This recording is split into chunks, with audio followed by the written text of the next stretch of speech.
Boa noite, igreja. Que alegria estar aqui mais uma vez, depois de um bom tempo, né? Mas foi bom estar aqui, está sendo bom. Rever alguns amigos, conhecer outros, participar desse momento tão especial na vida dessa igreja, um seminário sobre família, esse assunto tão importante, que tem sido tão degladiado, né, nesses últimos tempos. Mas eu acredito que nessa noite nós vamos sair daqui não apenas com um pouco mais de conhecimento acerca daquilo que Deus quer sobre a nossa família, sobre o nosso casamento, mas vamos sair daqui renovados, amém?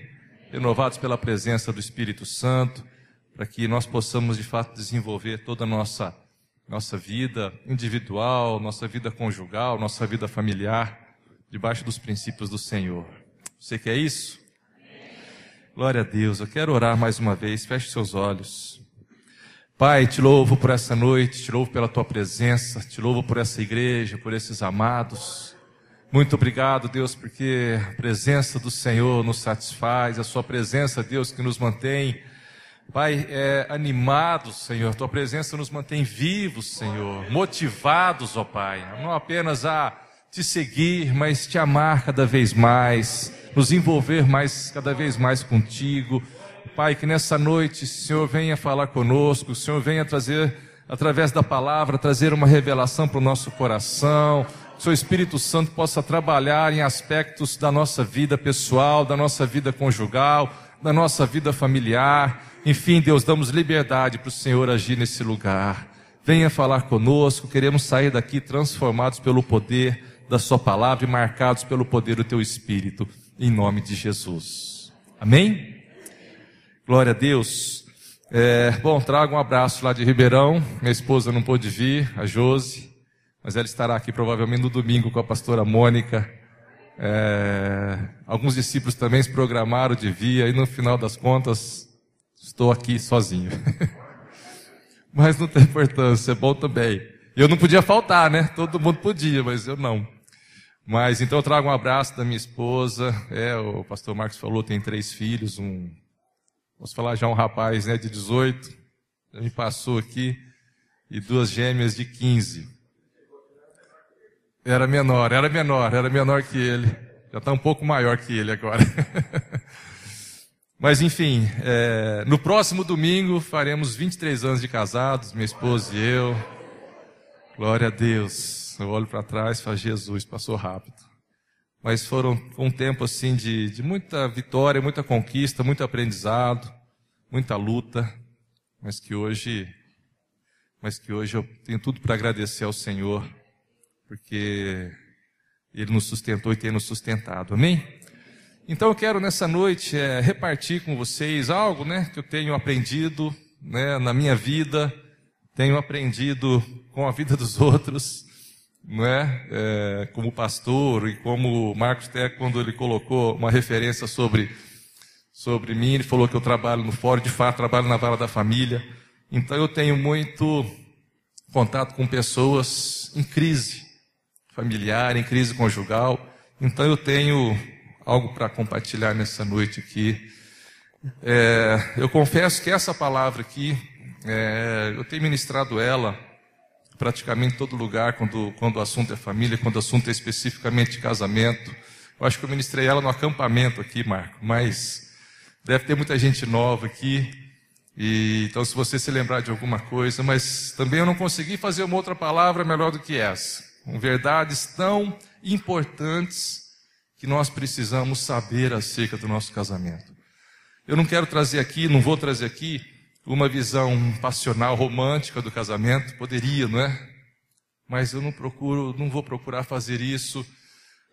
Uma visão também um pouco racional, mas eu acredito que é uma visão de casamento totalmente espiritual. Aquilo que a Bíblia fala sobre casamento, sobre família. Então espero que a gente possa sair daqui marcados por essa palavra. Só para eu conhecer, quantos casados temos aqui? Olha aí, é a maioria. Quantos vão se casar? Levanta a mão. Aproveita, gente. Vocês perdem a unção. Eu ia liberar uma unção de casamento aqui. Quem vai se casar aqui? Glória a Deus, amém? Pela fé. Mas tudo que vai ser dito aqui é importante para você que é casado, para você que vai se casar. Eu sempre digo que quando a gente tem coisas que a gente não recebe manual, não é? Casamento, você casa, não vê um manual. Você vai aprendendo na raça. Filho também não vem com manual. Você vai aprendendo na raça, não é? Errando e fazendo, refazendo até aprender. Mas se eu tô falando da minha experiência, se eu tivesse ouvido essas palavras aqui antes do meu casamento, eu teria evitado muito problema no meu casamento, especialmente no começo. Tive muitos problemas no começo, já éramos crentes já, mas um relacionamento, a hora que nós nos juntamos, fomos para a mesma casa, algumas coisas ainda afloraram. Então, se você vai se casar, amém? Ouça essa palavra, guarde e depois aplique. Antes de falar sobre o casamento, eu quero dar um pano de fundo aqui. Pode colocar a primeira imagem.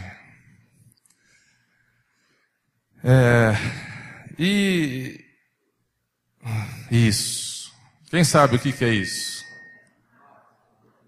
É um mapa do tesouro. Já viu isso em algum filme, não é? É uma ilustração muito conhecida. Mas ela tem algumas características, não é? E quando o assunto é família, a gente precisa entender, pelo menos eu vejo assim, que a família tem que ser o nosso tesouro. Lógico, o maior bem que nós temos é a nossa vida, isso é inquestionável. Mas a família, ela precisa ser vista como algo muito precioso, como um tesouro que nós temos que encontrar e guardá-lo. Muito bem guardado para não perder. Então, olhando para essa ilustração, para esse mapa, eu quero destacar algumas coisas que vai depois ser útil na ministração da palavra. Você vê ali, lá acima você vê um baú, que ali está o tesouro. É algo que você precisa encontrar. Então, aquele baú, isso, obrigado, eu esqueci o meu laser. É a sua família. É o tesouro mais precioso. E talvez, dentro do seu contexto familiar, aquilo que você busca para a sua família pode ser muito particular. Mas eu acredito que, de uma forma geral, o que nós buscamos para a nossa família é a felicidade, a harmonia, o prazer, não é? Então observe, veja que tudo isso está ali naquele baú. A alegria, a harmonia, a paz da sua família, está tudo ali. Mas veja que, para chegar até lá, tem um caminho, não é? Aquele tracejado ali, vermelho. Então ele passa por esse caminho ele passa por alguns percursos ali, muitos deles com alguma dificuldade, né? Você precisa atravessar ali um rio, depois você vai encontrar ali vales, montanhas, tem os mapas que tem até alguns inimigos ali para te interromper. Então normalmente é um caminho não muito fácil de trilhar. Então eu costumo dizer que esse caminho que pode nos levar até o tesouro da nossa família, a felicidade, a alegria, a harmonia, chama-se casamento. Através do casamento que nós podemos, na verdade o casamento é o início de uma família. E esse caminho todo tortuoso, todo sinuoso aí, de fato expressa muito bem o casamento. Porque o casamento não é um mar de rosas, quem concorda comigo? Não é? Não é um mar de rosas. Então, no casamento você vai passar por situações difíceis, você vai ter que enfrentar desafios, você vai ter que superar obstáculos, até alcançar essa preciosidade, que é essa paz, alegria na sua família. Agora, uma outra particularidade é que nesse percurso, no final desse percurso, tem um sinal. Qual é o sinal que tem ali? É um X, não é? Um X vermelho, que se você for olhar para ele, ele também pode simbolizar uma cruz, não é? Uma cruz vermelha. Então isso é muito significativo, porque ao mesmo tempo em que algumas coisas vão ser necessárias para você trilhar por esse caminho, como perseverança, como insistência, como paciência, várias coisas tão necessárias dentro do casamento para você chegar até o seu alvo. Mas uma coisa tem que nortear o seu caminho, que é exatamente a cruz de Cristo, a cruz manchada de sangue, a cruz que abriu um novo e vivo caminho para nós. Porque quando nós olhamos para a cruz de Jesus, nós lembramos de algumas coisas tão importantes dentro de uma família, dentro de um casamento. A cruz, ela é a maior expressão de amor. A cruz, ela revela perdão. A cruz, ela revela tantas coisas que Jesus demonstrou por nós, que também vão ser essenciais na nossa busca da felicidade dentro da nossa família. Então, ao mesmo tempo que eu tenho que trilhar esse caminho, nós não podemos perder o foco da cruz. Sempre olhar para a cruz. E quando acontecer alguma coisa, lembrar-nos da cruz.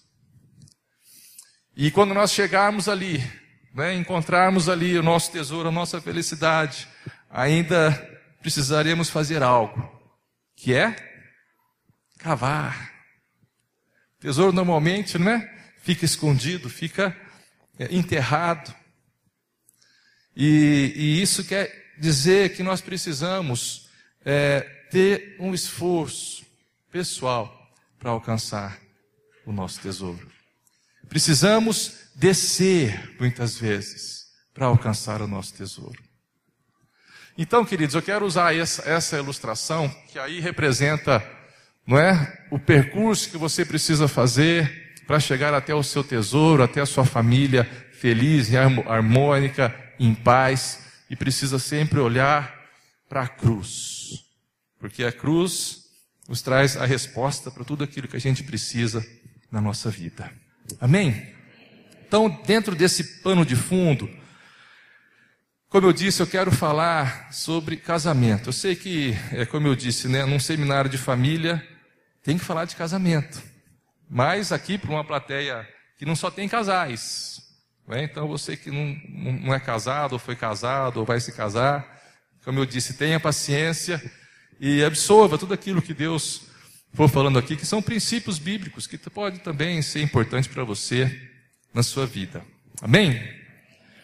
Então, o primeiro aspecto, antes de entrar na palavra propriamente dita, aqui como introdução, quero transmitir pelo menos 3 ou 4 verdades aqui que nós precisa ser o ponto de início da nossa ministração. Primeiro, não é novidade para ninguém, mas é sempre bom lembrar que casamento é um projeto de Deus. Alguém tem dúvida disso? Ali em Marcos 10, 6, 9, é um texto que eu quero ler agora. Marcos 10, de 6 a 9, diz: Mas no princípio da criação Deus os fez, homem e mulher. Por esta razão o homem deixará pai e mãe e se unirá à sua mulher, e os dois se tornarão uma só carne. Assim eles já não são dois, mas sim uma só carne. Portanto, o que Deus uniu, ninguém o separe. Então, essa é a primeira verdade. Se você busca a felicidade da sua família, se você busca a harmonia dentro do seu casamento e quer ter um casamento feliz, você precisa ter isso em mente. Eu faço parte de um lindo e maravilhoso projeto de Deus. O segundo aspecto que eu quero destacar é que, quando nós falamos de casamento, nós não podemos ver no nosso cônjuge simplesmente diferenças. Mas nós temos que ver complementos. Eu vou explicar um pouco mais. Deus fez o homem, depois criou a mulher, os fez semelhantes, mas não são iguais. Eles têm características bem distintas. A característica física é a mais evidente. Mas normalmente, eu estou falando de uma forma geral, o homem ele tende a ser mais racional e a mulher mais sentimental, mais emocional. Você já deve ter ouvido sobre isso. Não que a mulher não seja racional e o homem não tenha sentimento, não é isso. Mas são características marcantes de cada um. E que, se não forem entendidas, vai ser motivo de crise o tempo todo. Há uma historinha que exemplifica muito bem isso, talvez você já conheça, que mostra esse conflito entre o racionalismo masculino e o sentimentalismo feminino. A esposa acorda o marido, isso é uma historinha, tá bom? A esposa acorda o marido no meio da noite, toda eufórica, e diz: bem, tive um sonho maravilhoso. eu sonhei que você, no dia do meu aniversário, me dava um colar de pérolas. O que significa isso? Aí ele, né, com o olho meio aberto, outro fechado, falou, meu bem, no dia do seu aniversário você vai descobrir o que significa isso. Aí ela voltou a dormir toda empolgada, ele também voltou a dormir. Aí chegou o dia do aniversário dela, ela toda naquela expectativa, esperando um presente do seu marido. Ele chega com um pacote, entrega o pacote para sua esposa.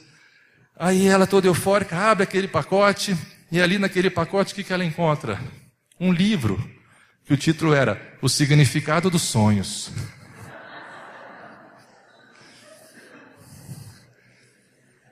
Alguém errou? Não.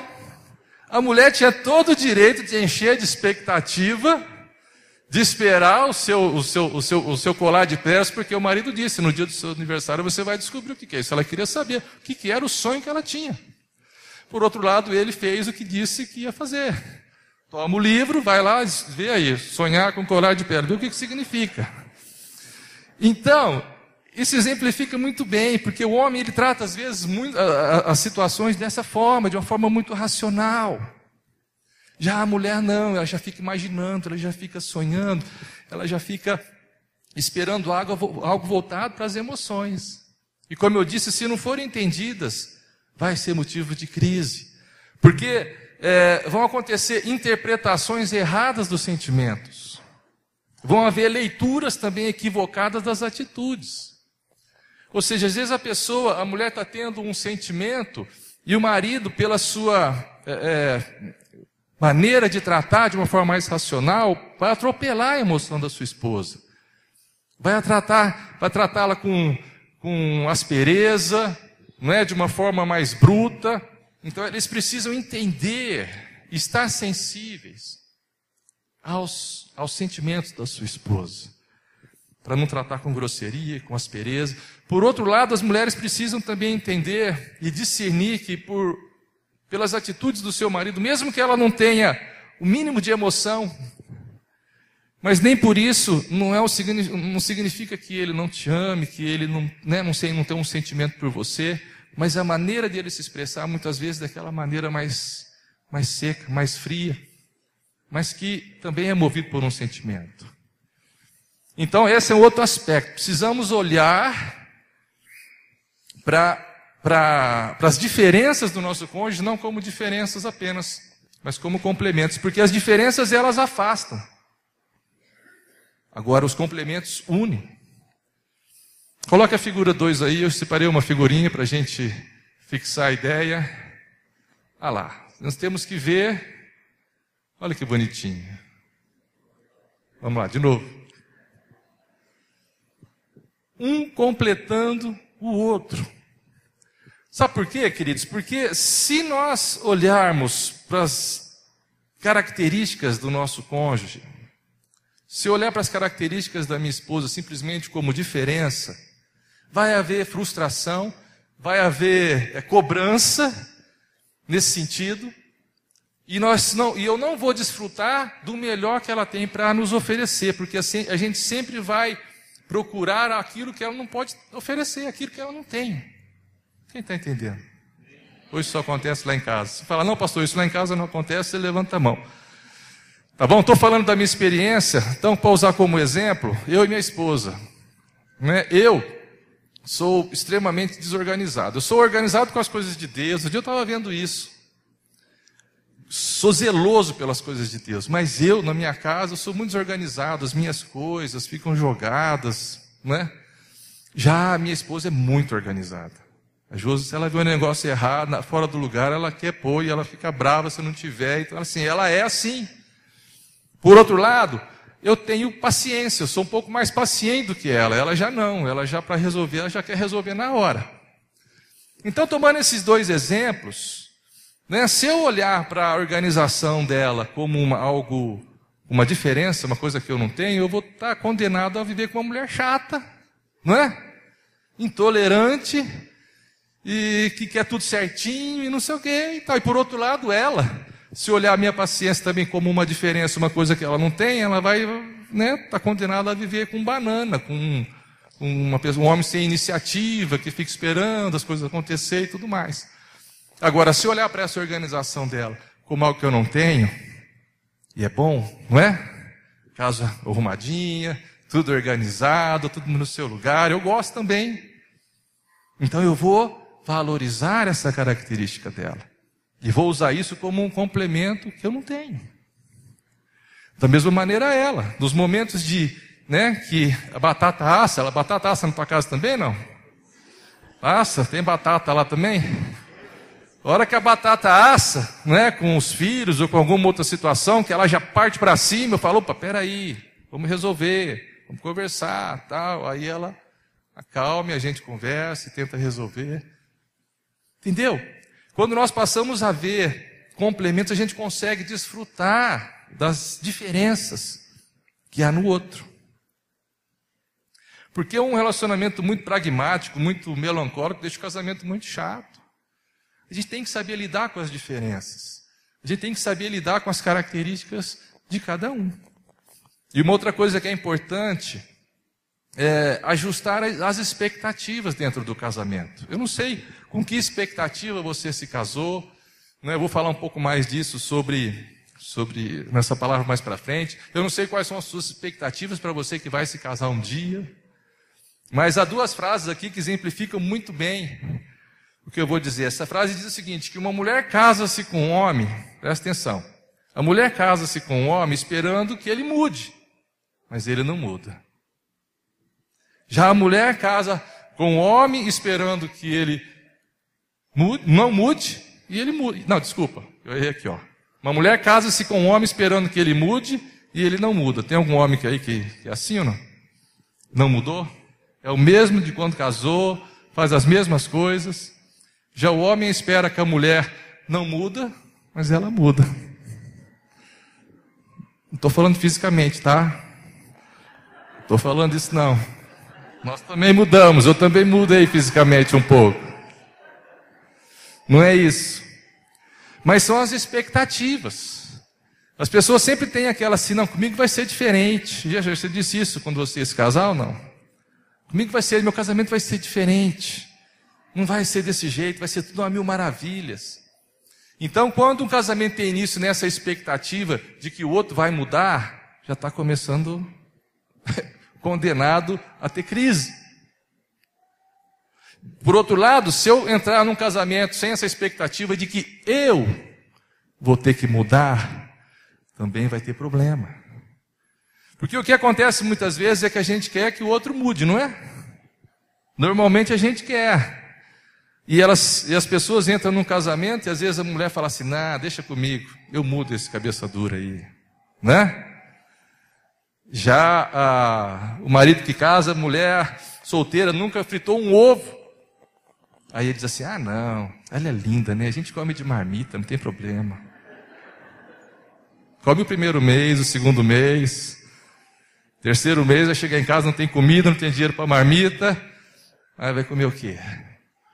Então essas expectativas têm que ser ajustadas. Primeiro, eu não posso entrar num casamento, não posso viver dentro do meu relacionamento conjugal esperando sempre que a pessoa vai mudar, vai mudar, vai mudar. E olha, queridos, eu posso dizer uma coisa. É muito difícil alguém mudar. Algumas características muito fortes dela. Lógico, nós temos que mudar, nós temos que passar por um processo de mutação sempre. Para melhor, ok? Entenda bem, hein, gente? Para melhor.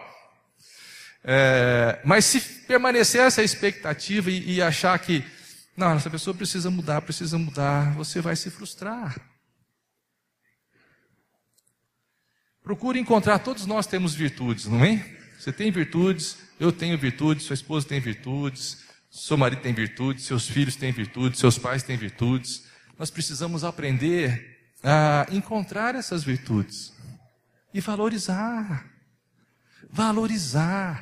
expor, primeiro para os seus filhos, falar, tua mãe é uma ótima cozinheira, um exemplo, né? Seu pai é um trabalhador, é paciente, expor as pessoas. O que normalmente acontece é o inverso, né?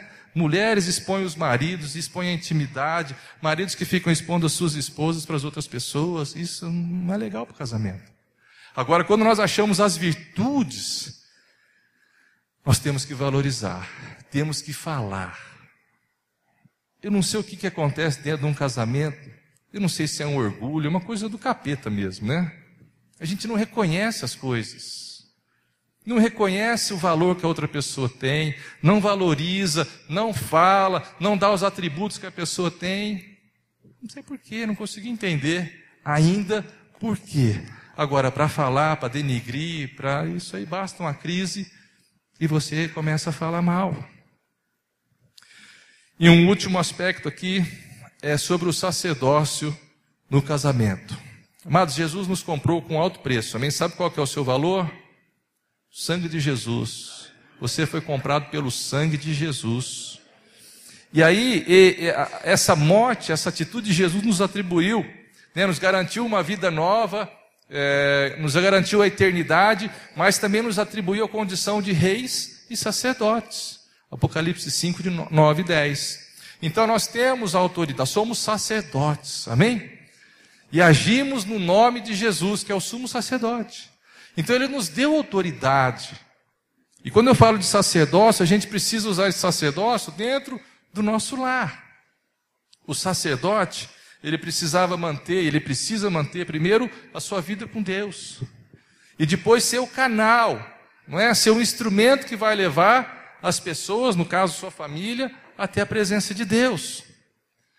Agora, nós temos a autoridade, mas com ela vem a responsabilidade. Responsabilidade. Nós temos uma responsabilidade com a nossa família. E eu falo de um modo geral, é óbvio que a Bíblia traz uma referência para o homem, não é? Que é o cabeça, enfim. Mas essa responsabilidade de se manter firme com o Senhor e de levar as pessoas ali que estão com você para a presença de Deus é de todos nós. E há uma palavra aqui em Malaquias 2, é um texto longo. Eu quero ler. Se você quiser acompanhar, abra aí em Malaquias, a partir do verso 1. É um texto conhecido para alguns, para outros não.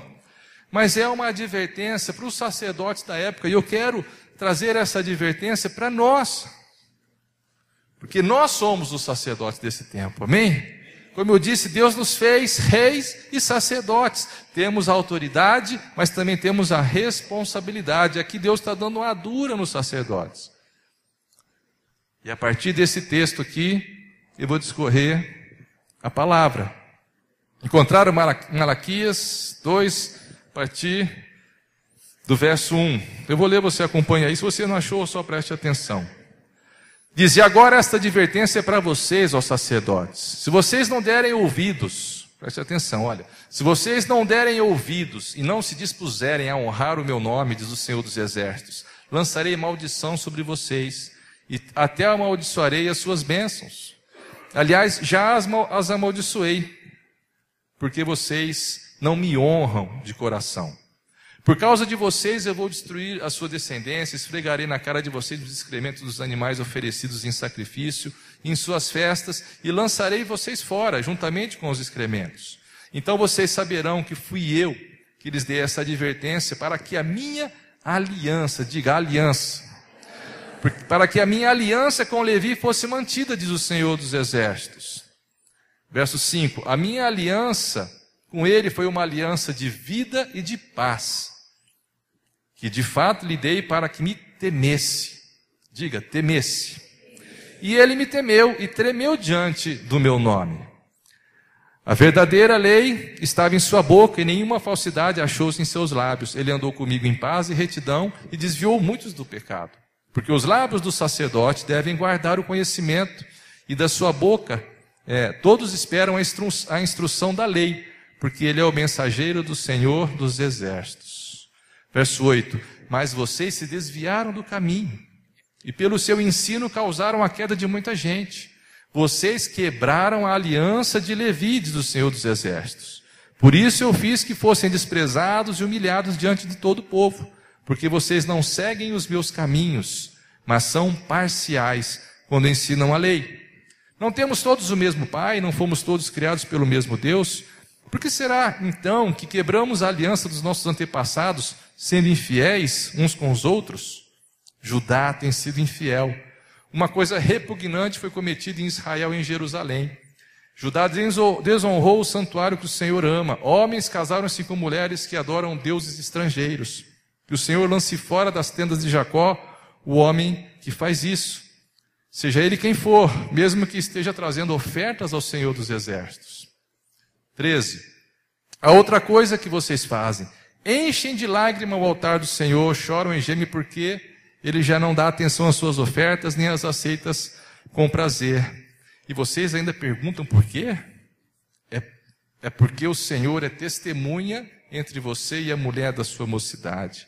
Pois você não cumpriu a sua promessa de fidelidade, embora ela fosse a sua companheira, a mulher do seu acordo matrimonial. Não foi o Senhor quem os fez um só, em corpo e em espírito? Eles lhe pertencem. Por que um só? Porque ele desejava uma descendência consagrada. Portanto, tenham cuidado, ninguém seja infiel à mulher da sua mocidade. Eu odeio o divórcio, diz o Senhor, o Deus de Israel. E o homem que se cobre de violência como se cobre de roupas, diz o Senhor dos Exércitos. Por isso tenham bom senso e não sejam infiéis. Vocês têm cansado o Senhor com suas palavras. Como o temos cansado? Vocês ainda perguntam quando dizem: todos os que fazem o mal são bons aos olhos do Senhor, e Ele se agrada deles. E também quando perguntam: onde está o Deus da justiça? Aqui no verso 16, voltando, o Senhor diz: eu odeio o divórcio. Quem já conhecia esse texto, pelo menos parte desse texto? Poucos, né? Mas como eu disse, esse texto, lógico, está no Velho Testamento, mas não anula, Deus continua pensando a mesma coisa que Ele pensava no Velho Testamento, Ele pensa hoje, ok? Então Deus continua odiando o divórcio. Isso não muda. E aqui Deus, como eu disse, dá uma bronca aqui nos sacerdotes. Ele é muito duro com os sacerdotes por conta da infidelidade. Infidelidade com Deus e até a infidelidade com as suas esposas, com os seus cônjuges.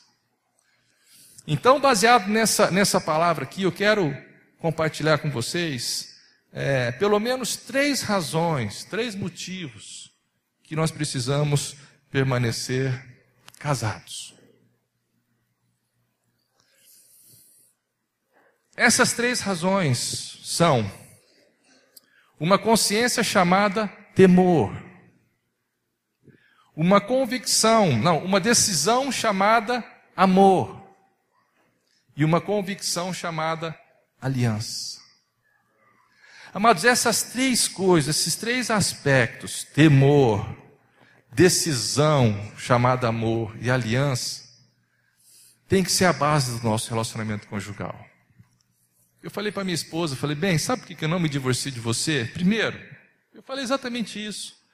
Primeiro porque eu temo a Deus. Eu achei que ela ia ficar brava, né? Achei que você ia falar que me amava. Não, ela ficou feliz. Porque ela fala: poxa, eu tenho um marido que teme a Deus, estou tranquila. Né? Eu temo a Deus. Depois é porque eu te amo. Eu me casei por amor, eu te amo, eu estou te amando cada vez mais. E depois porque eu tenho uma aliança com você. Não é? Se um dia, vamos imaginar que eu perco o temor, vamos imaginar que o amor se esfrie, mas eu tenho uma consciência de que eu tenho uma aliança com você e essa aliança é para a vida toda. Então essas 3 razões precisam nos manter casados. Amados, tem sido alarmante o número de divórcios, não preciso dizer isso aqui.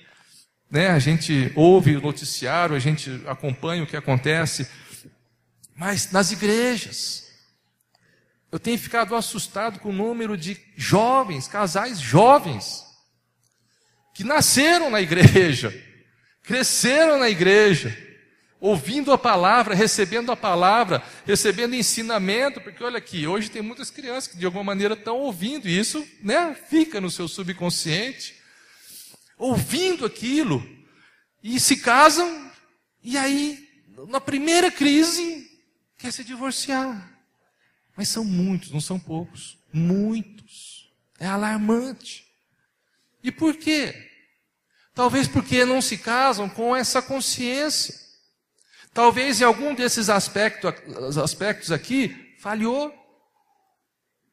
Porque tudo está indo tão bem. Se casa, dá problema. Então eu quero falar primeiro sobre essa primeira razão, que é a consciência do temor a Deus. Amados, esse é um tema que não agrada muitos ouvidos. Eu não vejo também muita gente pregar sobre isso. Temor a Deus. Mas é algo que nós precisamos ouvir, precisamos aprender, precisamos receber. Deus sempre procurou homens tementes.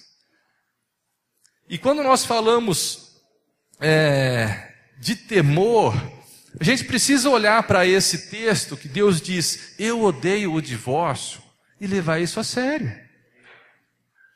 Levar isso a sério, com temor.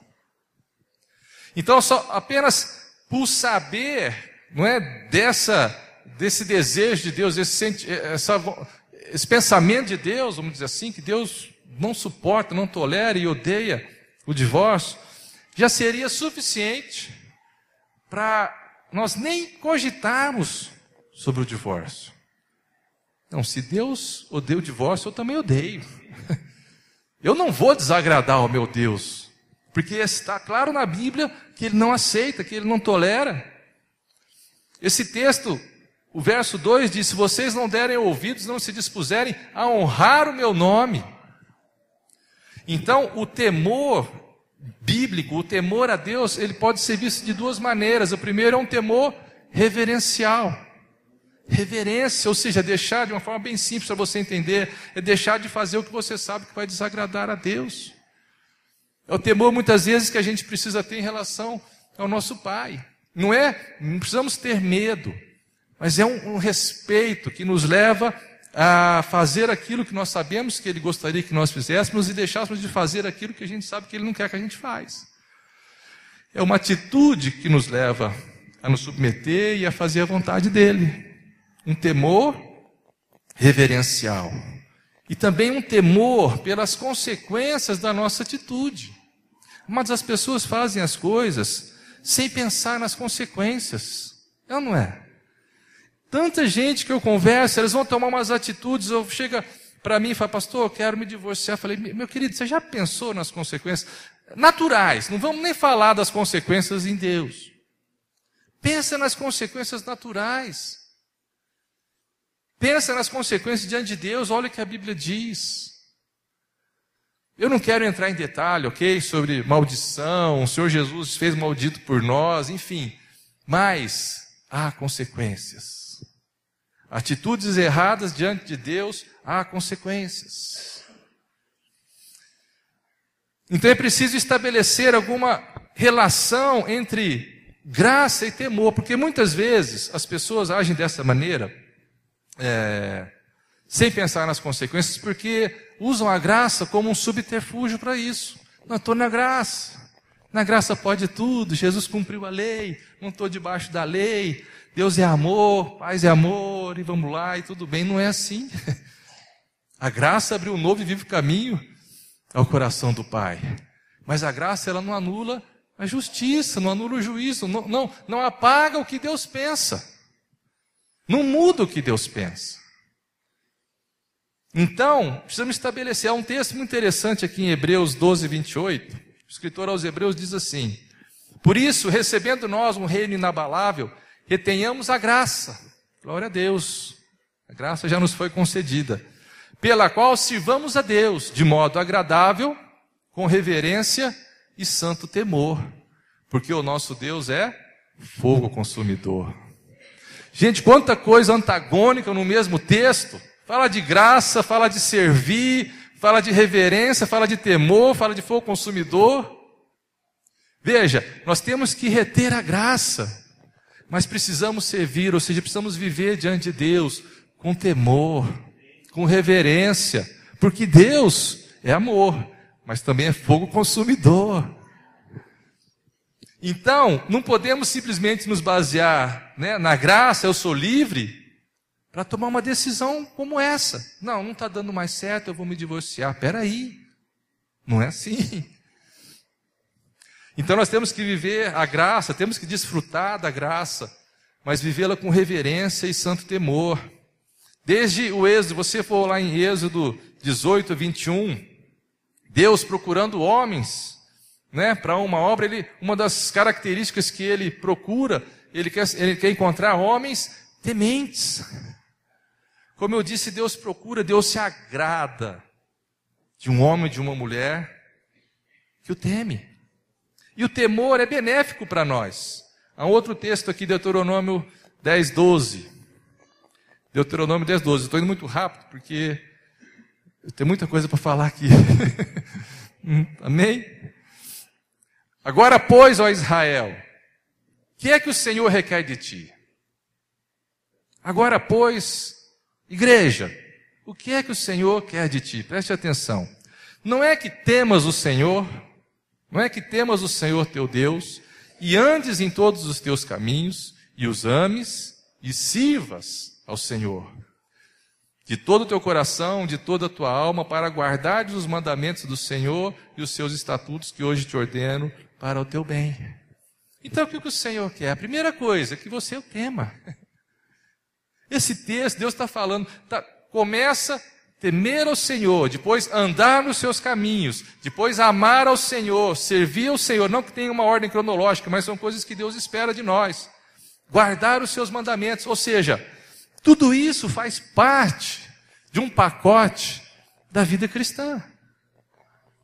Algumas aqui a gente vai bem, né? Eu amo, eu o sirvo, não é? Eu ando nos seus caminhos, mais ou menos, eu guardo os seus mandamentos, tal, mas temor, aí, essa não.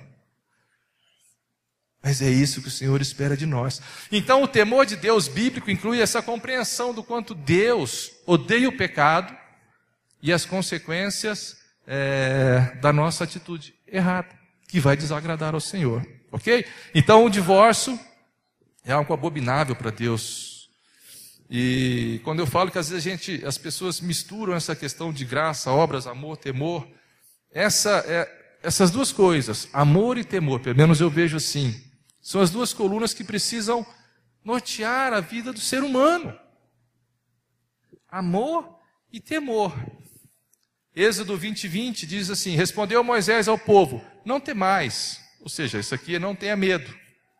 Deus veio para vos provar, e para que o seu temor esteja diante de vós, a fim de que não pequeis. Então o próprio Deus veio no meio do seu povo, provar o seu povo, para quê? Para que o povo tema ao Senhor, e por conta do temor, não peque. Então, em alguns casos, queridos, ou talvez na maioria deles, o que vai nos livrar de uma atitude errada, preste atenção nisso, o que vai nos livrar de dar um passo errado, tomar uma decisão errada, partir para um divórcio, não vai estar baseado no amor que a gente sente por Deus, não, mas é no temor que nós temos que ter por Ele. No temor. E quando nós falamos de temor, há um caminho, ele sugere um caminho para nós trilhar de pelo menos quatro passos aqui. É um processo. O primeiro é uma consciência do que é certo e o que é errado. Eu preciso ter isso. Eu preciso saber o que é certo e o que é errado. Lógico, debaixo da palavra. Nós estamos aqui falando, como eu disse, é um projeto de Deus, você precisa partir desse princípio. Então, o que é certo e errado para nós está na Bíblia. O que é certo e errado para nós é aquilo que Deus disse, ok? Depois, um reconhecimento do erro e de que eu não posso permanecer naquele posicionamento que eu estou. Então eu tive uma consciência do que é certo e que é errado, e eu reconheci que a minha decisão, o meu pensamento, a minha vontade, o meu desejo, estou falando, sempre direcione para a questão do divórcio, tá? Do desfazimento de uma família, de um casamento. Reconhecer, não, eu estou errado. Depois, terceiro passo, uma decisão de mudar. Do errado para o certo. E o quarto passo é tomar uma atitude correta. Então isso é um processo, não muito fácil, porque quando uma pessoa está decidida a fazer isso, e eu, na minha experiência, eu tenho visto, né, algo tão interessante, vou só contar aqui, abrir esse parênteses, porque eu lembrei agora, e é muito interessante. Quando o casal chegava para se divorciar, como conciliador, eu podia fazer os divórcios, né?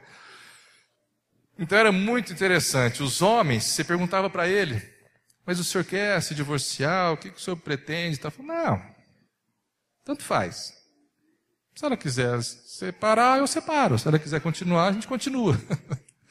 Falava, gente, como é que uma mulher vai voltar para um cara desse? Ou seja, tanto faz. Vai divorciar? Tá bom. Vai voltar? Tudo bem, mas vai continuar do mesmo jeito, entendeu? Para ele não ia fazer diferença. Agora a mulher, quando ela chega diante de um juiz ou de alguém para fazer o divórcio, ela é muito difícil ela voltar atrás. Porque ela já deu 1, 2, 3, 5, 10 chances às vezes. 10, né? Novas chances. E o cara não quis saber, mas aí era muito difícil. A hora que a mulher chega ali e fala, eu estou decidida, é isso que eu quero e vamos para frente. Então assim, para você ter essa diferença. Mas é muito difícil passar por esse processo, reconhecer, né? Ter consciência do certo e do errado, reconhecer o erro, decidir mudar e tomar a atitude certa. Provérbios 16, 6 diz, pela misericórdia e pela verdade, isso é graça, ok? Misericórdia e verdade. Pela misericórdia e pela verdade se expia a culpa. E pelo temor do Senhor, os homens evitam o mal. Então, amados, nós precisamos buscar, entender e viver debaixo desse temor. Mas como eu disse, ele é benéfico para nós. A Bíblia diz que o temor é o princípio da sabedoria. Quem quer ter sabedoria aqui? Oh, glória a Deus, eu quero. Nas minhas orações eu peço, Deus, me dê sabedoria. Não precisa ser igual de Salomão não, pode ser um pouco menos. Mas me dê sabedoria e tudo mais. Eu peço. Para lidar com a minha família, para lidar com os meus discípulos, né? Para saber o que decidir em alguns casos, eu peço. Então todo mundo quer ser sábio. Agora o temor é o início, é o princípio da sabedoria. Está lá em Provérbios 1:7. Agora se você quer sabedoria, agora por quê? Qual a importância da sabedoria na vida de um casal? A Bíblia fala que a mulher sábia é de ficar em casa. É isso que diz na sua Bíblia aí? A mulher sábia é de ficar em casa. Está aqui, pastor. Ela quer sair, mas não vou deixar. Não é. A mulher sábia edifica a sua casa. Então, maridos, orem para suas esposas. Pede para Deus dar sabedoria para elas. Amém? Olha a dica aqui, fica a dica. Deus, dá muita sabedoria para minha esposa. Por quê? Se ela tiver sabedoria, ela vai saber edificar. Está na Bíblia. E o homem... Em Eclesiastes 8:5 diz que o homem sábio consegue discernir o tempo e a maneira, o modo do agir de Deus. Olha que maravilha. Então tudo isso é baseado no temor. Agora, o primeiro aspecto que o marido e a mulher precisam observar é qual o nível de sabedoria que já adquiriram em Deus. Amém, querido? Então, para encerrar esse tópico, o principal motivo para nos mantermos tementes a Deus é que esse temor deve nos levar a uma consciência da nossa responsabilidade e do nosso compromisso dentro do casamento. Tanto em relação ao nosso cônjuge, como em relação ao próprio Deus. Temos que ter essa responsabilidade, temos que ter esse compromisso. E às vezes não há paz, não há harmonia dentro de uma família. Agora eu quero até ampliar, não precisa ser só dentro do casamento, mas não há paz dentro de uma família, porque as pessoas não reconhecem o seu papel dentro do contexto familiar. As pessoas não entendem o seu papel dentro de um casamento. E aí falta paz, falta harmonia. Coloque a figura 3 aí que eu vou... Isso. Olha lá. Coisa linda, né? Tem duas imagens ali. Mas elas são distintas, ok? Mas o que eu quero dizer é o seguinte: alguém aqui já viu um casal brigando para mostrar para o outro que quem está errado era a pessoa mesmo? Alguém já viu isso? Não. Não. Imagina a cena, né? Acho que eu já falei isso aqui também, né? Imagina a cena, um casal conversando nesse nível. Meu bem, marido, né? Meu bem, dessa vez eu errei. Você não teve culpa nenhuma. Aí a esposa, não, meu amor. Dessa vez fui eu que errei. Você não teve culpa nenhuma. Aí o marido, não, meu bem, fui eu que errei. Dessa vez fui eu. Aí a mulher, não seja teimoso, fui eu que errei. Aí o marido, mas você também quer ganhar todas, você é muito cabeçuda, fui eu que errei. E aí começa e vai e tal. Já viram isso, não? Hã? Também nunca vi. Tem coisa que a gente nunca vai ver na vida, né? Que eles falam por aí, não é? Mas isso é talvez, se vocês encontrarem isso um dia, vocês me falam, pastor, eu encontrei um casal assim. Tomara que seja lá na sua casa, né? Mas não é. O que é mais comum? É aquela primeira imagem, não é? Apontar o erro. Mostrar o erro. Eu tentei achar uma figura, né? Ali aquela segunda imagem, é o marido tentando convencer a mulher que estava errada, e a mulher não quer nem ouvir, tá bom? A nossa história é aquela segunda imagem ali. Mas o que acontece normalmente é aquela primeira imagem. Por quê? É aquilo que eu disse, eu não sei o que é, esse orgulho, não sei o que é. As pessoas têm uma dificuldade de assumir os erros, de reconhecer as culpas como se fosse uma coisa, né, a pior coisa do mundo.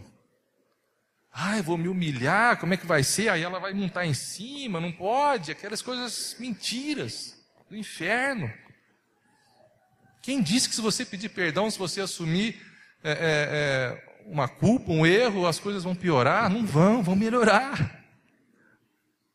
Então nós precisamos entender e buscar isso. Assumir os nossos erros. Aprender a pedir perdão. Lembra, amados, daquela primeira imagem lá da cruz? Tem que olhar para a cruz. Tem gente que fala, pastor, olha que eu olhei para aquela imagem lá que eu vi a cruz, eu vi meu casamento. É uma cruz que eu tenho que carregar aqui. Casamento não é uma cruz que você tem que carregar, não, irmão. Você tem que olhar para a cruz. E viver o seu casamento baseado nisso. Porque quando nós olhamos para a cruz, né, uma das coisas que afloram da cruz, uma delas é isso, é perdão. E, amados, o perdão tem um poder tão grande dentro do relacionamento conjugal, dentro da família. Olha, eu errei, perdão, né, foi mal. Mas de alguma maneira expresse essa humildade de reconhecer que você também erra. Você tem culpa, e muitas vezes, em algumas coisas. Então eu digo que a nossa vida pessoal tem um papel decisivo no nosso relacionamento conjugal. Eu vou explicar. Às vezes as pessoas me procuram, os casais me procuram, né, em crise, e falam, pastor, ora pelo meu casamento. Eu preciso que meu casamento seja abençoado. Aí eu falo, tá bom, então vem cá, eu vou orar por você, depois vou orar por ela. Porque, amados, o casamento é composto de gente, não é? Gente, né? Um homem e uma mulher. Tem gente que agrega papagaio, cachorro, mas não faz parte do casamento. É um homem e uma mulher. E são gente. Tá certo que Deus os uniu, os tornou uma só carne, mas são, não é? Indivíduos diferentes. Então, se cada um deles, tanto o marido quanto a mulher, se tornar uma bênção, o casamento vai ser uma bênção. Tem como eu orar? Não, Deus abençoe esse casamento aqui. Como se fosse que abençoou na instituição, não sei como que ele vai tratar disso. Porque se os dois não estão dispostos a ser uma bênção um para o outro, ou ser uma bênção para o casamento, não vai ter nada que Deus possa fazer.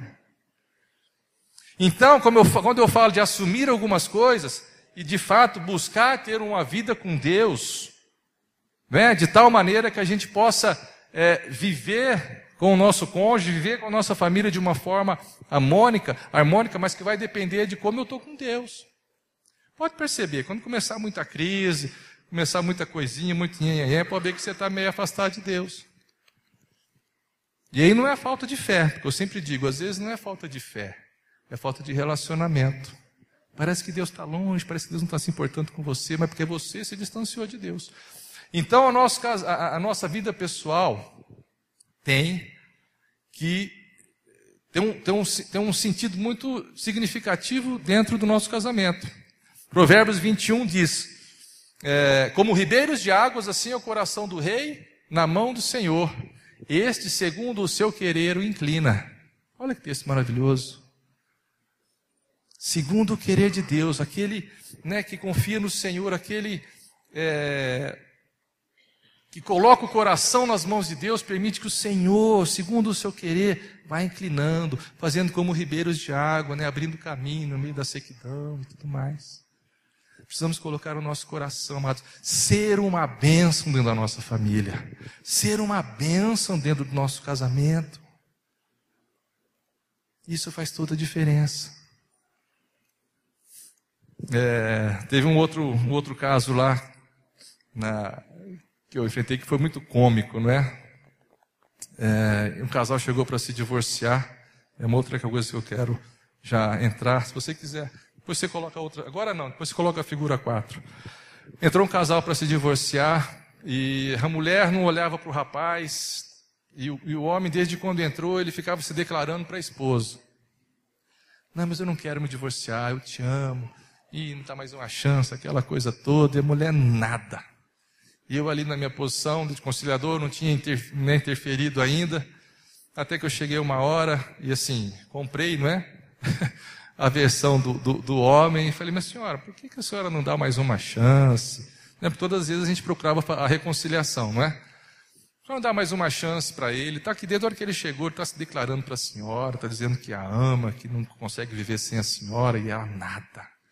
E eu insistindo, aí chegou uma hora que acho que ela se cansou, né? Se cansou dele, se cansou de mim.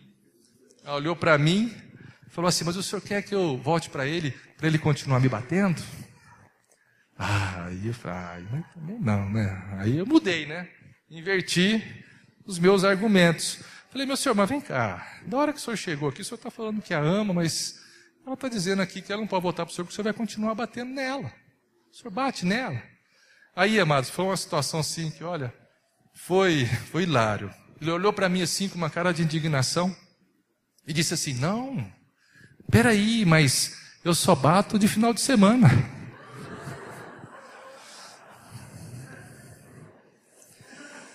Aí eu não sabia o que eu fazia mais. Aí eu falei, então tá bom, vai. Aí fiz lá o termo, vai cada um para um canto, fiz o divórcio e foram embora. Mas aquilo, eu fiquei pensando naquilo, é cômico, não é? E parece que não é verdade, mas é verdade, queridos. Aí o cara chegou e falou isso, não, mas eu só bato no final de semana. Ou seja, bater no final de semana, não, é um exagero ela querer se divorciar de mim. Talvez se fosse segunda, quarta e sexta, não é? Sábado, domingo, terça, sei lá. Aí sim, mas só de fim de semana é muito pouco. É ou não é? Vocês concordam ou não? Os tapinhas no domingo ali e tal, não é motivo para divórcio. Mas o que a gente tem que aprender com isso? Amados, às vezes a gente tem atitudes dentro do nosso casamento que não precisa ser uma surra no final de semana. Mas são palavras, são gestos, são atitudes, silêncios, coisas que nós vamos fazendo, atitudes que nós vamos tendo dentro do nosso casamento, que vai minando o casamento. Naquele caso era o extremo, né? Vai saber quanto que aquela mulher já tinha apanhado para poder chegar ali para se divorciar. E aquele homem não percebeu que ela só estava ali por uma atitude dele. Porque ela só me disse isso, eu não volto porque ele vai continuar me batendo. Então, às vezes, o que eu quero dizer é o seguinte, às vezes a gente vai tendo atitudes, preste atenção nisso, que isso não é absoluto, mas tem uma verdade nisso.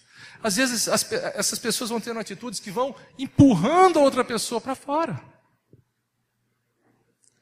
Às vezes, a pessoa, ela tem essa atitude, né? Não estou aqui discutindo, né? Pode ter essa atitude que para nós é errada, é carnal, não é? Não tem nada a ver com a palavra de Deus, mas ela chega no extremo de pedir o divórcio, mas sem saber que até ela chegar ali, o que ela passou, ela foi aos poucos sendo empurrada. Lógico que isso não justifica nada, nada justifica o divórcio. Mas eu quero que você olhe para o outro lado, porque muitas vezes nós somos essa pessoa, que vai aos poucos matando o sentimento do nosso cônjuge. Vai agredindo o nosso cônjuge, até ela chegar e falar, não dá mais, não aguento mais. E às vezes a gente vai sem perceber. Coisas simples, que vão minando o nosso casamento. Então por isso que é importante estabelecer no nosso casamento um triângulo amoroso. Opa, peraí, pastor, agora você está falando heresia, né? Pode pôr lá o outro lá. Um triângulo amoroso, amados. Eu, minha esposa e Deus. Você já deve ter visto essa imagem, não é? Um triângulo amoroso. Chamar Deus para o nosso relacionamento. E quando você olha ali, ó, o triângulo, veja. Ali está o marido, aqui está a esposa, lá Deus. Imagina tanto a esposa quanto o marido se aproximando de Deus. Subindo aqui, ó. Subindo ali. O que vai acontecer entre eles? Isso aqui, ó. Quanto mais nos aproximamos de Deus, mais nos aproximamos um do outro. Isso é fato. Isso é fato. Quanto mais você se aproxima de Deus, mais você se aproxima do seu cônjuge. Ou menos você se distancia, se quiser você olhar para um outro ângulo. Quanto mais próximo de Deus, é muito mais difícil você se distanciar do seu cônjuge, da sua esposa, do seu marido. Então é preciso estabelecer um relacionamento como esse. Agora, isso depende do nosso relacionamento pessoal com Deus.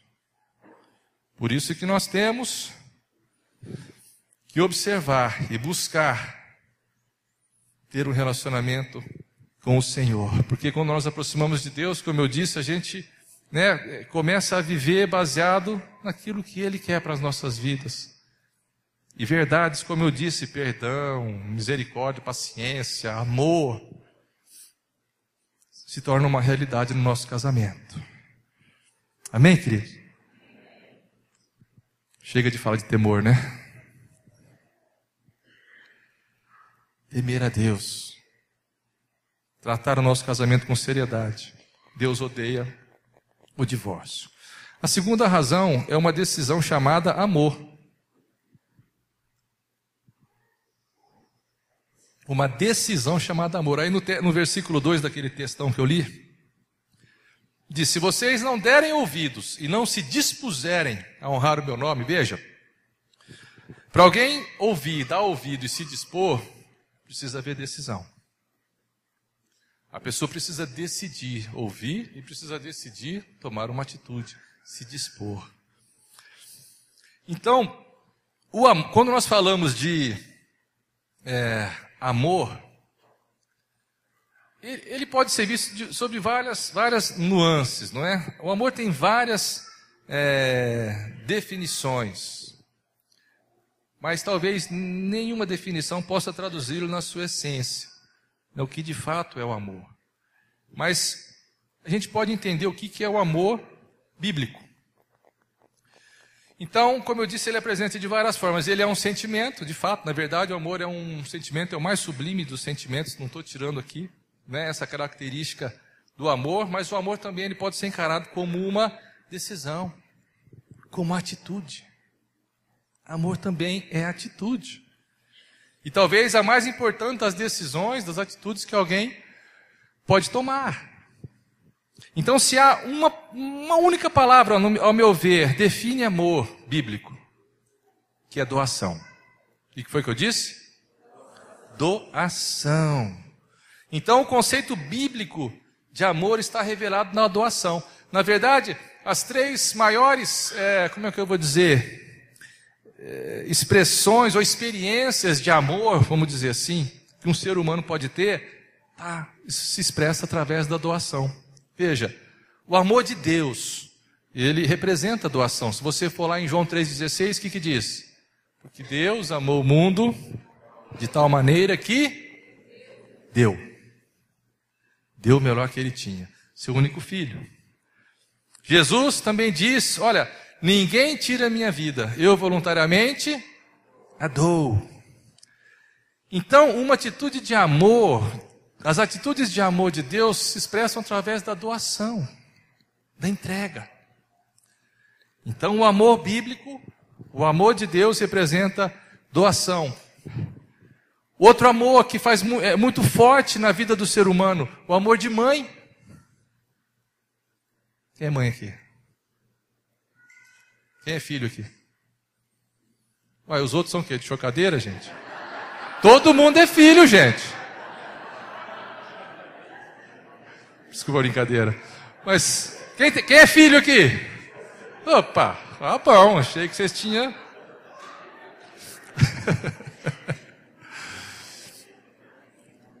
Amor de mãe. Expressa a doação ou não? Cadê as mães? Imagina, né, emprestar o seu lindo corpinho, 9 meses, para gerar um filho. Gente, eu sei, assim, eu sei não. Eu presenciei o que é isso, tá? Eu tô com uma barriguinha aqui, mas não... A minha mulher tem, como eu disse, um de 18, depois teve 2, as gêmeas. Mas nas gêmeas a barriga dava dó. Ela dormia assim, ó, sentada assim, numa poltrona lá nos últimos dias, assim. Eu falei, vem pra cama, bem, não tem posição, fica aí. Aí eu ficava lá do lado dela, dormia. É doação ou não é? E aí do resto da vida, a mulher, a mãe sempre vai estar se doando. Então a expressão de amor de mãe passa pela doação. Agora, o amor conjugal também precisa passar pela doação. Amor de Deus, amor de mãe, amor de cônjuge, amor de marido, amor de mulher, de esposa. Precisa passar pela doação. Olha que texto interessante. Olhando para a atitude de Jesus. Filipenses 2, de 5 a 7. Diz: haja em vós o mesmo sentimento que houve também em Cristo Jesus, que sendo em forma de Deus, não teve por usurpação ser igual a Deus, mas esvaziou-se a si mesmo, tomando a forma de servo, fazendo semelhante a homens, e achando em forma de homem, humilhou-se a si mesmo, sendo obediente até a morte e morte de cruz. Veja, temos que ter o mesmo sentimento que houve em Cristo, de amor pela igreja, amor por nós. Só que esse sentimento levou Jesus a quê? A tomar uma atitude. Se esvaziar, assumir a forma de servo e morrer na cruz. Então a doação de Jesus teve início por um sentimento. E aqui, Paulo aos Filipenses está dizendo, haja em vós o mesmo sentimento. Agora, esse mesmo sentimento que houve em Cristo precisa nos levar a tomar uma atitude. Precisa nos levar a decidir amar. O sentimento que houve em Jesus o levou a decidir nos amar e a morrer por nós. Então, por isso que eu falo que o amor precisa também ser reconhecido como uma decisão. O casamento, ele tem que ser firmado no amor. Veja, eu disse aqui que não ia trazer uma visão romântica do casamento. Estou tentando não trazer, mas é para ver romantismo. Veja, eu não sou contra isso não, tá bom? Eu só quero trazer uma outra visão do casamento. Mas tem que haver romantismo, o amor tem que permanecer, é para haver tudo isso. Ok? Estão entendendo, né, gente? Não vou falar que eu estou aqui falando que o cara é mal amado, vem aqui para falar só não sei o quê. Não é assim não, sou muito bem amado. Ok? Mas essa visão. Então, o casamento não pode ser visto apenas como não pode ser firmado simplesmente num amor como um sentimento. Eu digo que o casamento se inicia por um sentimento, mas ele precisa ser sustentado por decisões. Sustentado por uma decisão. Porque o amor, não é, o sentimento, amor, ele sofre desgastes. É ou não é? Com o tempo, com as crises, né, com as circunstâncias. O sentimento, amor, embora, não é, a gente gostaria que fosse o ideal, que nunca terminasse, que fosse aquela maravilha do início. É assim também com Deus, né? Deus falou, olha, vocês abandonaram o primeiro amor. Então, é muito comum, né? Não vou nem tratar como normal, mas é muito comum esse sentimento amor não permanecer ao longo dos anos, porque ele vai sofrendo transformação, ele vai sofrendo mudanças. Então, esse sentimento amor, ele sofre desgastes com o tempo. Deixa eu te fazer uma pergunta, você acha que amor é igual paixão? Quem acha? Levanta a mão. Estou com medo de errar, né? Mas pode levantar sem medo, não tem problema. Ou não sabem mesmo. Olha que interessante. eu vi algumas situações, né, na minha experiência e aí eu fui ver o que é essa questão da paixão. Não sou contra a paixão não também, tá bom? A paixão é boa. Mas nós precisamos entender que amor, ele tem o mesmo sinônimo de paixão, mas não são a mesma coisa. Olha, o que diz alguns dicionários aqui, eu tive o cuidado de procurar. Paixão é um sentimento, entusiasmo, predileção ou amor. O amor está aqui, o amor está dentro da paixão. Sentimento, entusiasmo, predileção ou amor tão intensos que ofuscam a razão. E como que você vai amar se não tiver ligado à razão também? Entenda,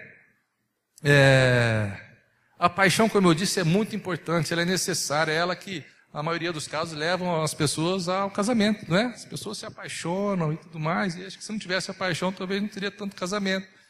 Mas ela é importante, é um período importante. E quanto mais tempo durar essa paixão, melhor ainda, dentro de um casamento. E se ela voltar depois mais forte, melhor ainda, dentro de um casamento. Mas veja, ela é tão intensa que ofusca, preste atenção, guarde isso, ela ofusca a razão. Então, como eu disse, o sentimento não dura o tempo todo dentro do casamento. Então, a paixão é esse tipo de amor que se transforma durante um relacionamento conjugal. Amados, eu via, às vezes o casal chegava na minha frente para divorciar, e eu me perguntava, meu Deus, será que algum dia houve alguma coisa, algum sentimento bom entre eles? Porque hoje um está querendo cortar o pescoço do outro. Está querendo se matar aqui nessa mesa de audiência aqui. Eu ficava imaginando, Deus, mas é impossível que algum dia eles tiveram um sentimento de respeito, pelo menos um pelo outro. Mas tiveram, senão talvez não tivesse se casado. Mas eu quero dizer isso, essa paixão que é algo muito forte, ela pode se transformar também. Uma paixão que é boa, ela pode se transformar em algo ruim, porque ela cega, ela ofusca a razão. Olha uma outra definição aqui. É uma disposição contrária ou favorável a alguma coisa. É o que eu estou falando. Que cega e impede a razão. Então, o que eu quero dizer é o seguinte, o importante, o casamento, ser baseado no sentimento amor, ter a paixão e tudo mais, mas ela não é suficiente para segurar um casamento. Nem sempre. E eu estou falando aqui das razões para nós permanecermos casados, ok? Lembra do tema da mensagem. Então, um casamento que não é baseado em algo um pouco racional, palpável, é um casamento muito frágil, muito vulnerável, porque se acabou o amor, por que muitas vezes falam, me divorciei, o que aconteceu? Acabou o amor. Quem já ouviu isso? Acabou o amor, não tem mais sentimento. Mas e daí? Você casou, é tua esposa, é teu marido.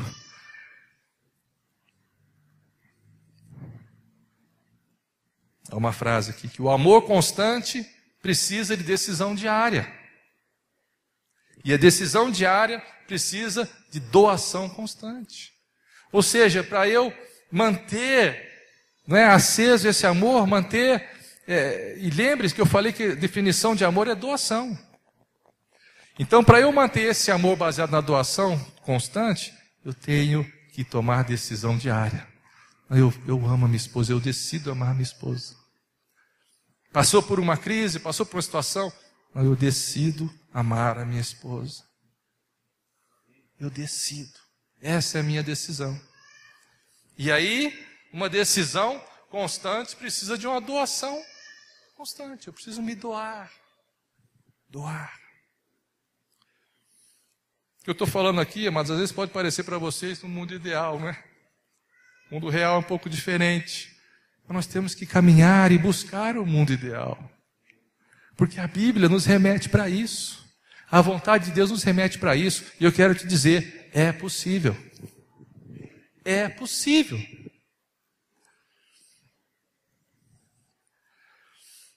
Então, para encerrar esse tópico, desejo, muitas vezes a pessoa se casa com o desejo certo, mas com a motivação errada. E às vezes vivem a vida toda com a motivação errada.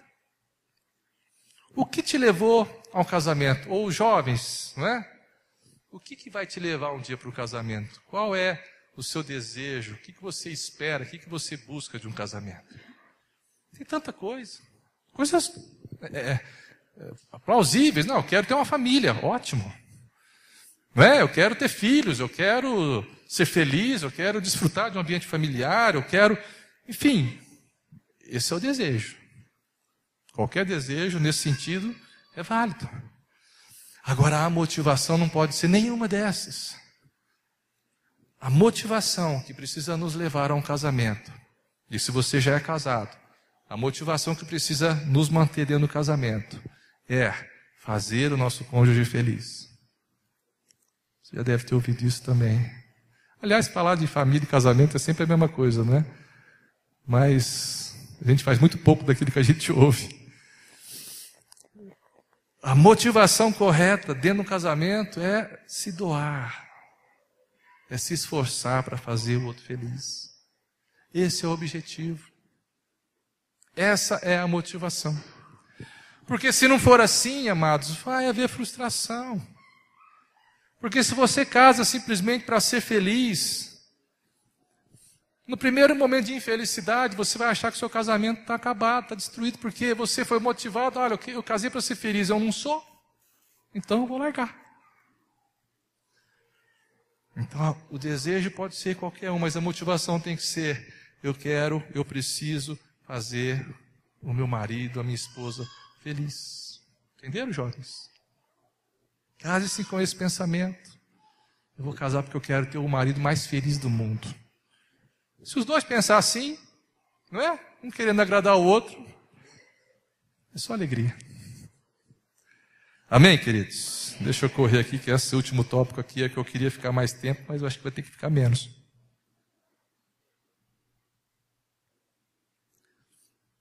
Terceira razão para permanecer casado é uma convicção chamada aliança.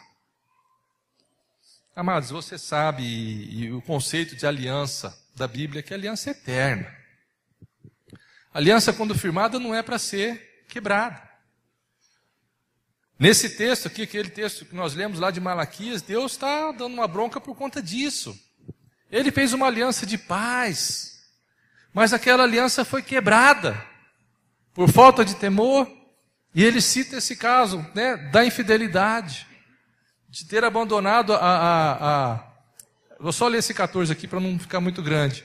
Vocês ainda perguntam por quê? Porque o Senhor é testemunha entre você e a mulher da tua mocidade, pois você não cumpriu a sua promessa de fidelidade. Embora ela fosse a sua companheira, a mulher do seu acordo matrimonial. Veja, isso é aliança. Pacto. Acordo. É isso que acontece dentro de um casamento. Você já observou a celebração de um casamento? Eu acredito que aqui deve ser igual lá, né? Que é tudo igual os casamentos, né? Demora, que é uma coisa, né? Casamento de quem demora, né? Você já observou os detalhes? E que as pessoas dão importância para tanta coisa.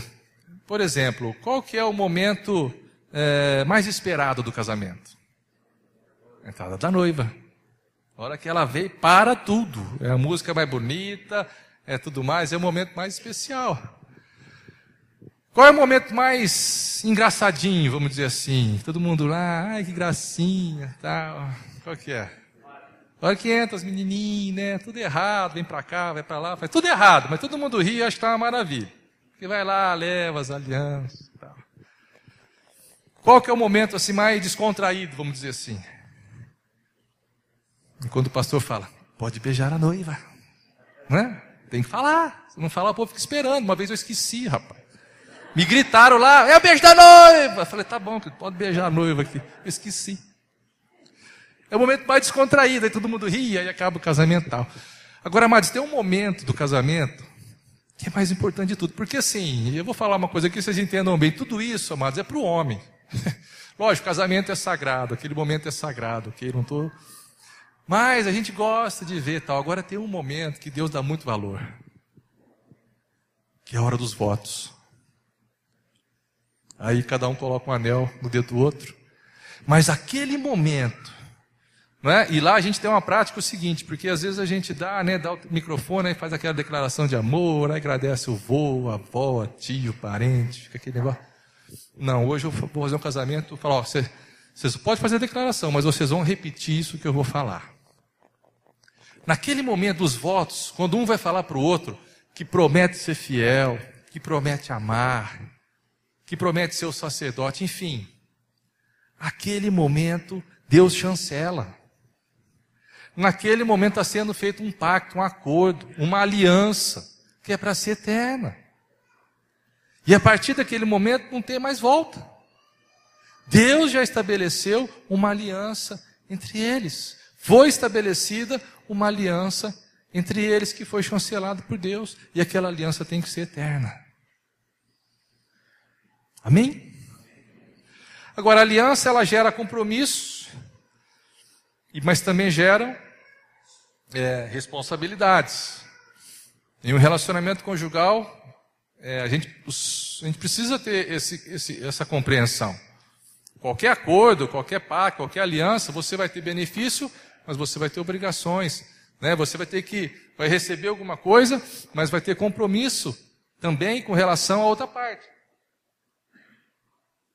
O que acontece normalmente é que as pessoas reivindicam, o seu direito e não estão nem aí para a sua responsabilidade. Quer nem saber o que tem que fazer, qual a sua responsabilidade diante daquilo, mas quer saber o que eu tenho direito nesse negócio. Né? Eu quero só destacar aqui dois compromissos, um em relação ao homem e outro em relação à esposa, que vocês também já ouviram, mas é bom lembrar novamente. O compromisso da esposa em relação ao marido. A esposa deve ser uma auxiliadora. Ixi, agora vamos apedrejar aqui, hein? Pode falar de auxiliadora aqui, de submissão, tudo? Pode, né, pastor? Amados, eu fiz um casamento, acho que foi no começo do ano passado ou no final do ano retrasado.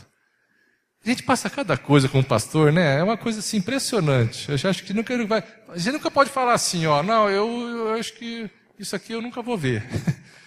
A gente vai ver. Eu fiz um casamento e eu preguei uma palavra e eu falei sobre esse tópico que eu vou falar aqui, sobre submissão. Aí eu fui naquela hora dos votos. Aí fizeram a declaração e tal, aí eu segurando, eu falei, então agora você repete o que eu vou dizer. E aí comecei a falar para a moça. Eu fui para ela e fui falando. Prometo, eu me comprometo a ser fiel, a te amar, me comprometo a ser submissa. Aí ela chegou e falou assim, me comprometo a ser submissa de vez em quando. Eu não disse isso, tenho vontade de falar, Quase que eu falo, gente, vamos começar de novo aqui, porque eu acho que o que eu preguei, mas foi só sobre isso, queridos. E ela falou isso. Aí depois veio, aí eu não sabia o que eu fazia, aquelas horas que você não sabe o que você faz, Aí eu brinquei, ainda falei exatamente isso, falei, gente, vamos voltar para a palavra aqui, que eu preciso pregar um pouco mais sobre isso. E continuou e fez os votos. Mas aí depois o rapaz veio todo envergonhado, pedir perdão e tudo mais. Aí eu fui saber o histórico daquela moça. Ela tem muita dificuldade de submeter. Novas convertidas, Esse pessoal quando vem chegando dentro de casas de pais, você vai, Você dá o ensinamento, mas às vezes não tem aquela profundidade. Aí eu fui explicar para ela. Falei, minha querida, se você não está casando com esse pensamento, querida, vocês vão sofrer. Você precisa entender o que é submissão.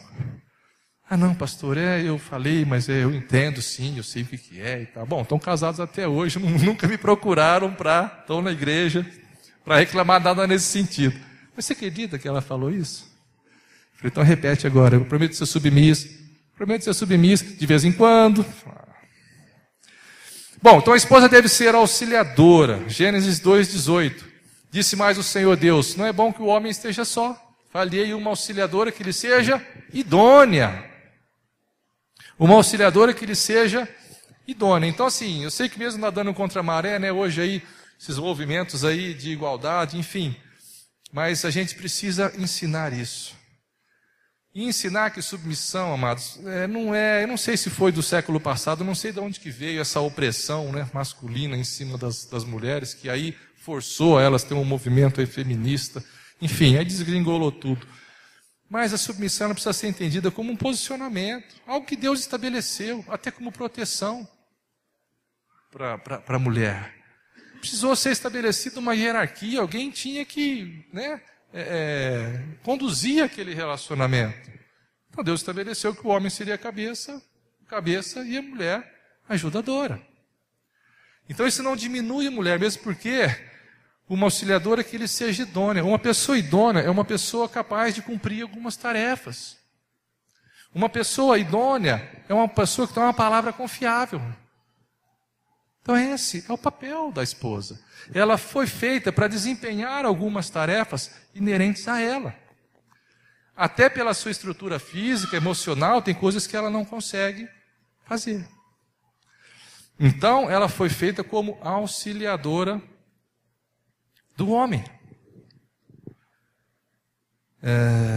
Então, nesse sentido, né, precisa agir de forma que ajude o seu marido. Por exemplo, dizer palavras que vão animá-lo, não jogar mais para baixo, né? O cara lá chega meio arrebentado, aí você pisa a mão um pouco, né? Fala, não, mas é isso mesmo, não sei o quê. Animar. 2 frases aqui, não são frases de efeito, mas vocês precisam entender, nós precisamos entender. Primeiro, se não tiver nada de bom para falar do seu marido, fica quieto. Isso serve para o homem também. Se não tiver nada de bom para falar do seu cônjuge, fica quieto. Não fala nada. Sempre vai ter algo bom para falar.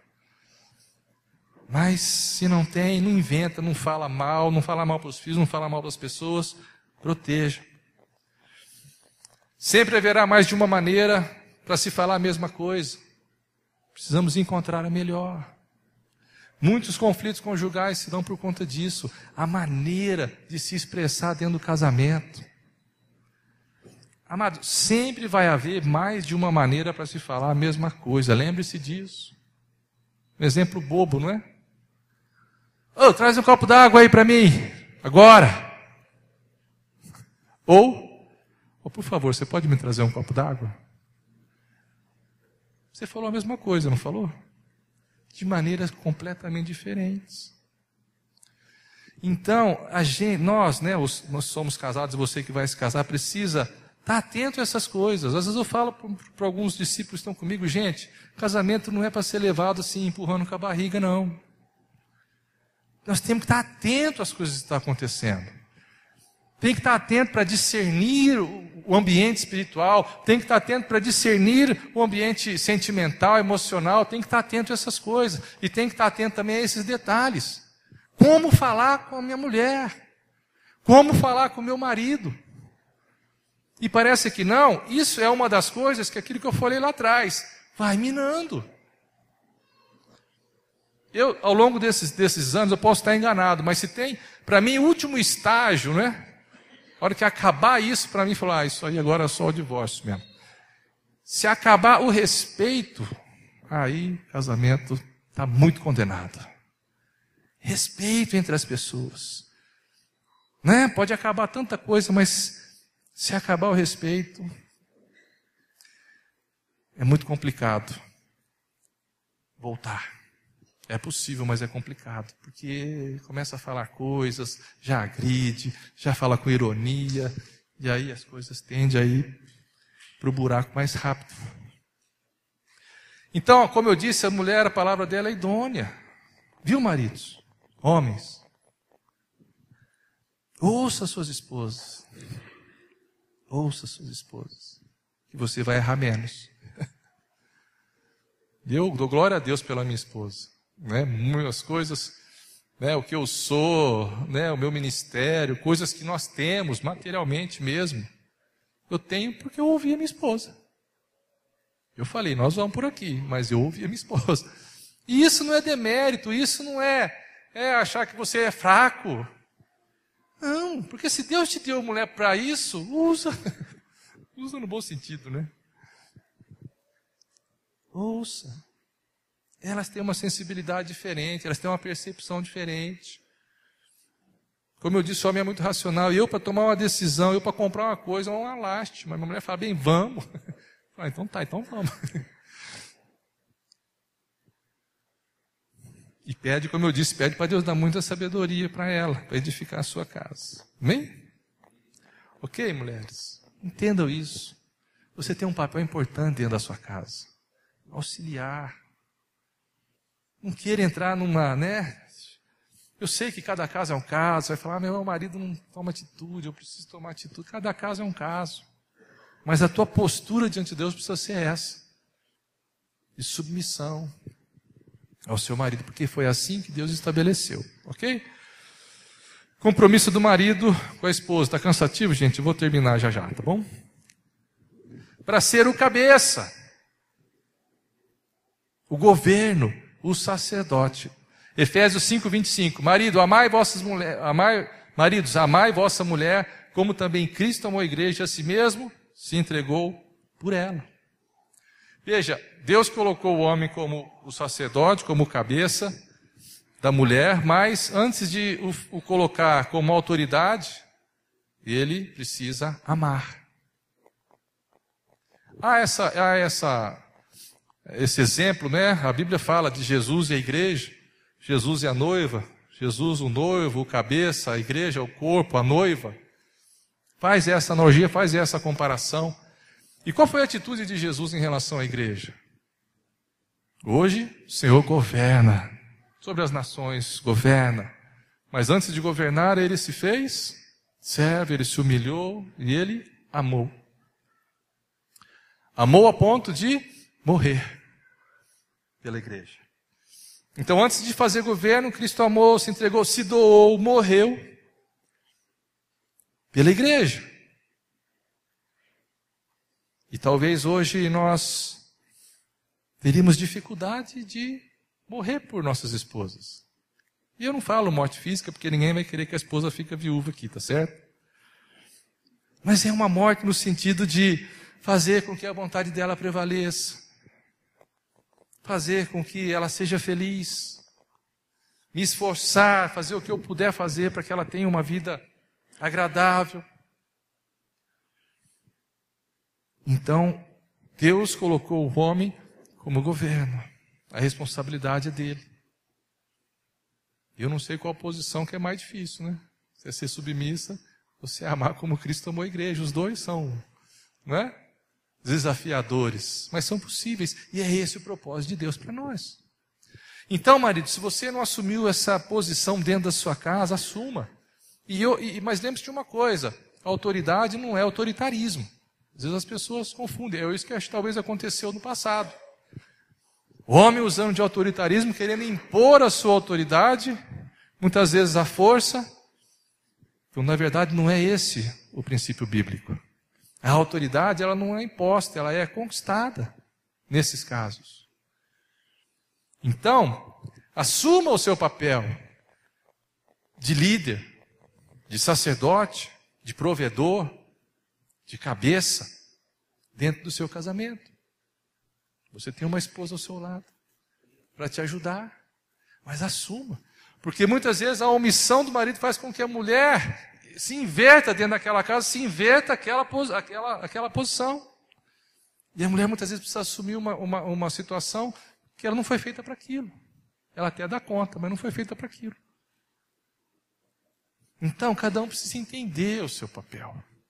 Entender qual é o propósito de Deus dentro do seio familiar. O que Deus espera do marido e da esposa. Então, fazendo um resumão aqui, um casamento ele tem início por uma escolha, ele se nutre por um sentimento, se sustenta por uma decisão e se perpetua por uma aliança. É assim que funciona o casamento. Deixa eu pular algumas coisas aqui. Isso é importante eu dizer, algumas coisas práticas na nossa vida. A primeira delas nós precisamos riscar do nosso vocabulário algumas palavras que não pode haver mais. A partir do momento que você estabeleceu um pacto, uma aliança, um compromisso com o seu cônjuge, você não tem que mais, a palavra divórcio não pode fazer parte mais do seu vocabulário.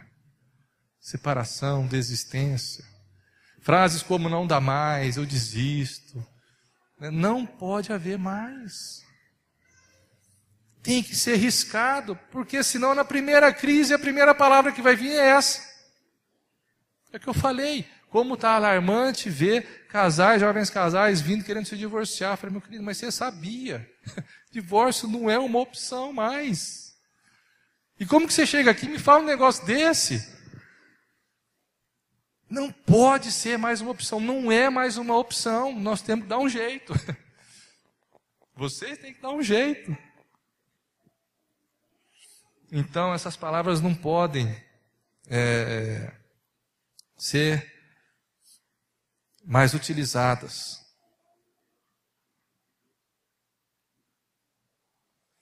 Amém, queridos? Eu vou encerrar, que eu já estendi muito aqui. Quero orar com vocês ainda. Então, há 3 motivos que me impedem de me divorciar da minha esposa, já falei isso. O temor que sinto por Deus, o amor que eu sinto por ela e a aliança que eu tenho com os dois, tanto com o Senhor quanto com ela. E eu quero ler esse texto aqui para encerrar de fato. Isaías 43, 18 e 19. Isaías 43, 18 e 19. Talvez nessa noite será necessário haver alguns recomeços aqui. Deus é um Deus de recomeços. Olha o que essa palavra diz. Não vos lembreis das coisas passadas, nem considereis as antigas. Eis que faço uma coisa nova. Agora sairá a luz. Porventura não a percebeis? Eis que porei um caminho no deserto e rios no ermo. Talvez você esteja vivendo nesses dias situações de crise, dificuldade. Talvez situações como essa, em que o amor já não é mais aquele, a paixão já se esfriou. Então o que eu gostaria muito nessa noite é que você não saísse simplesmente com uma palavra didática, né, uma palavra de ensino, falando, nossa, é isso mesmo, é o que Deus pensa, eu preciso ter uma aliança e tudo mais. Mas o que o Senhor quer é trazer um renovo sobre o seu casamento, um renovo sobre a sua família. Agora, pode ser que talvez até por verdades que você talvez não sabia, ou se sabia, né, estavam esquecidas ou guardadas, e agora que isso se aflorou e você fala, não, Deus, eu quero viver isso, eu quero viver, eu quero ter essa consciência, né, eu quero pedir perdão para o Senhor nas horas em que eu negligenciei, de fato que eu pensei em divorciar, nas horas que eu pensei em abandonar minha família, nas horas em que eu quis abandonar o barco, eu peço perdão, mas eu quero agora um recomeço. Então essa promessa revela o coração de Deus, um coração disposto a proporcionar recomeços. E é nesse sentido que eu quero orar com vocês nessa noite. Para que de fato Deus possa transformar algo, e eu quero ampliar isso até mesmo para o seio familiar. É bem provável que amanhã ou depois, né, haja palavras nesse sentido, mas nós vamos orar por isso. Mas depois eu quero orar aqui nesse lugar, nós vamos orar pela família, mas depois eu quero orar por casais. Pelos casados aqui. Quero fazer algo muito prático. Vamos reafirmar os nossos votos nessa noite. Você está com o seu cônjuge aí, né? Mas eu queria dar essa oportunidade para vocês orar e de fato a igreja toda participar desse momento. Amém? Vamos colocar em pé.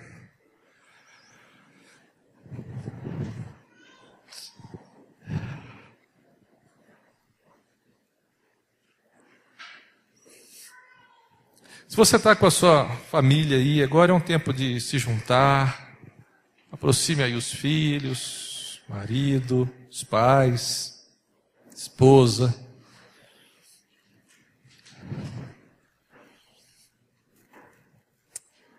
Deus ama a família, Deus vai manifestar a sua glória através de famílias restauradas, transformadas, mudadas pelo seu poder, enfim. Deus está disposto a abençoar a sua família. Mas assuma hoje, né? Ampliando um pouco o que eu falei aqui, decida ser uma bênção na sua família. Você quer uma família abençoada? Seja uma bênção na sua família. Seja uma pessoa em que os outros vão se inspirar. Seja uma pessoa que os outros vão olhar e falar, olha, eu quero ser assim, olha só as atitudes que você vai ter, e inspire os outros. Então seja essa pessoa. Então eu vou orar, mas eu queria que você mesmo, né, orasse ao Senhor nesse sentido. Fala, Deus, eu quero a minha família abençoada.